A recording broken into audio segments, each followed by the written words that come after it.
আসসালামু আলাইকুম রহমতুল্লাহ। বৃহত্তর কুমিল্লার ইতিহাসকে সমৃদ্ধ করেছে বৃহত্তর কুমিল্লার কৃতি সন্তানদের অর্জন। আপনারা যদি দেখেন যে বাংলাদেশের যুগে যুগে বৃহত্তর কুমিল্লার কৃতি সন্তানরাই বিভিন্ন অর্জন বহন করে নিয়ে এসেছে এবং বাংলাদেশের গুরুত্বপূর্ণ পদগুলোতেও বৃহত্তর কুমিল্লার লোকজনই বসে আছে। একটা সময় ছিল যখন ব্রিটিশ শাসন আমল, তখন রাজনীতি, শিক্ষা, সংস্কৃতি সকল দিক দিয়ে বৃহত্তর কুমিল্লা খুব বেশি আগানো ছিল এবং পাকিস্তান শাসন আমলেও বাংলাদেশের অধিকাংশ সচিবরাই ছিলেন বৃহত্তর কুমিল্লার। আর তার জন্য বৃহত্তর কুমিল্লাকে বাংলাদেশের অন্যান্য মানুষ একটু হিংসা করে। আপনারা দেখবেন এখনও বৃহত্তর কুমিল্লার লোকজনকে অন্য এলাকার লোকজন এই কারণে হিংসা করে, কারণ হচ্ছে যত গুরুত্বপূর্ণ পদ রয়েছে এবং গুরুত্বপূর্ণ স্থানগুলোতে সবগুলোই বৃহত্তর কুমিল্লার লোকজন রয়েছে। যেমন একটা কথাই আছে যে মোল্লার দৌড় মসজিদ পর্যন্ত, যদি এই কথাটা বলা ঠিক না, আর বৃহত্তর কুমিল্লার মানুষের দৌড় একদম আইসিসি পর্যন্ত। তো সম্প্রতি কিছু অর্জন রয়েছে বৃহত্তর কুমিল্লার, যা খুব বেশি ঈর্ষণীয় এবং বাংলাদেশের সম্প্রতি কিছু অর্জন যেগুলো বাংলাদেশের গুরুত্বপূর্ণ স্থানগুলো দখল করে নিয়েছে বৃহত্তর কুমিল্লার কিছু লোকজন। খুব সম্প্রতি যে অর্জনগুলো আছে, আজকে সেই অর্জনগুলো নিয়ে কথা বলবো।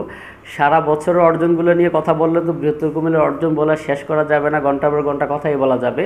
তো আজকে শুধুমাত্র বৃহত্তর কুমিল্লার লোকজনের সম্প্রতি কিছু অর্জন যা আমাদের কুমিল্লাকে গর্বিত করেছে তা নিয়ে আজকে আলোচনা করব। আমরা আজকে প্রথমে আলোচনা করব বৃহত্তর কুমিল্লার এক কৃতি সন্তান, যিনি গাজীপুর মেট্রোপলিটন পুলিশের কমিশনার নিযুক্ত হয়েছেন, জনাব মাহবুবে আলম। ওনার বাড়ি হচ্ছে কুমিল্লার হোমনা উপজেলার খুদে দাউদপুর গ্রামে। বিমান বাংলাদেশ এয়ারলাইন্সের পরিচালক নিযুক্ত হয়েছেন কুমিল্লা জেলার ব্রাহ্মণপাড়া উপজেলার কৃতি সন্তান জনাব মতিউল আলম চৌধুরী। উনি এর আগে জননিরাপত্তা বিভাগের যুগ্ম সচিব ছিলেন, স্বরাষ্ট্র মন্ত্রণালয়ের যুগ্ম সচিব ছিলেন এবং এর আগে উনি পটুয়াখালী জেলা প্রশাসক ছিলেন।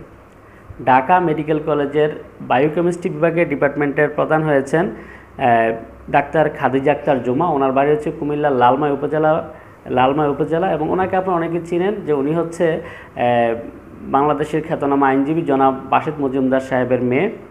তারপর হচ্ছে বাংলাদেশ পেট্রোলিয়াম কর্পোরেশনের চেয়ারম্যান নিযুক্ত হয়েছেন বৃহত্তর কুমিল্লার আরেক কৃতি সন্তান জনাব আজাদ সাহেব। ওনার বাড়ি হচ্ছে ব্রাহ্মণবাড়িয়ায়। প্রাণী সম্পদ মন্ত্রণালয়ের সচিব নিযুক্ত হয়েছেন জনাব মশিউর রহমানের বাড়ি হচ্ছে ব্রাহ্মণবাড়িয়ার বাঞ্ছারামপুর উপজেলার। প্রেস ইনস্টিটিউট বাংলাদেশের মহাপরিচালক তৃতীয়বারের মতো নির্বাচিত হয়েছেন কুমিল্লার দাউদকান্দি উপজেলার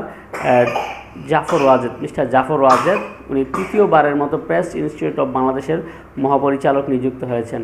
বাংলাদেশ কৃষি বিশ্ববিদ্যালয়ের ভিসি নির্বাচিত হয়েছেন প্রফেসর ডক্টর আব্দুল আওয়াল। ওনার বাড়ি ব্রাহ্মণবাড়িয়া শহরে। সম্প্রতি আপনারা জানেন যে বাংলাদেশের জাতীয় সংসদের 5 জন প্যানেল স্পিকার নির্বাচিত হয়েছে। এর মধ্যে 2 জনই হচ্ছে বৃহত্তর কুমিল্লার, 2 জনই কুমিল্লার কৃতি সন্তান। একজন হচ্ছেন সংরক্ষিত নারী আসনের সংসদ সদস্য বর্ষিয়ান আওয়ামী লীগের নেতা আফজাল খান সাহেবের কন্যা আঞ্জুম সুলতানা সীমা, যিনি সাবেক প্যানেল মেয়র ছিলেন কুমিল্লা সিটি কর্পোরেশনের। উনি প্যানেল স্পিকার হয়েছেন। অন্যজন হয়েছেন বাংলাদেশের সর্বোচ্চ চিকিৎসা প্রতিষ্ঠান বঙ্গবন্ধু শেখ মুজিবুর রহমান মেডিকেল বিশ্ববিদ্যালয়ের সাবেক ডিসি এবং প্রধানমন্ত্রীর ব্যক্তিগত চিকিৎসক কুমিল্লার 7, যেটা চান্দিনা থেকে নির্বাচিত সংসদ সদস্য জনাব প্রাণগোপাল দত্ত। উনিও প্যানেল স্পিকার নির্বাচিত হয়েছেন। মোট কথা হচ্ছে কুমিল্লাবাসী সবসময় বড় বড় অর্জন করে যাচ্ছে। সাম্প্রতিক কিছুদিন অর্জনগুলো আজকে আপনাদের সাথে শেয়ার করলাম। বাংলাদেশের সমৃদ্ধির পেছনে কুমিল্লার মানুষের অবদানই বেশি এবং কুমিল্লা এগুবে বাংলাদেশ। কুমিল্লার মানুষ শিক্ষা, সংস্কৃতি, রাজনীতি সব জায়গায় এবং খেলাধুলাতে এগিয়ে আছে কুমিল্লার লোকজন, এবং কুমিল্লার লোকজনের নেতৃত্বে বাংলাদেশ এগিয়ে যাবে ইনশাল্লাহ। বাংলাদেশ একটি সমৃদ্ধ জনপদে পরিণত হবে এবং কুমিল্লার এই সকল কৃতি সন্তানগুলোর হাত ধরে কুমিল্লা নামে দ্রুত কুমিল্লা বিভাগ বাস্তবায়ন হবে এবং কুমিল্লা বিমানবন্দরটি আন্তর্জাতিক বিমানবন্দর রূপ নেবে। এই প্রত্যাশায় আজকের মতো বিদায় নিচ্ছি। আরেকদিন আসবো একটা ভিডিও নিয়ে। যে যেখান থেকে দেখছেন ভালো থাকবেন। প্রবাসীদের জন্য শুভকামনা রইল। আসসালামু আলাইকুম ওয়া রাহমাতুল্লাহ।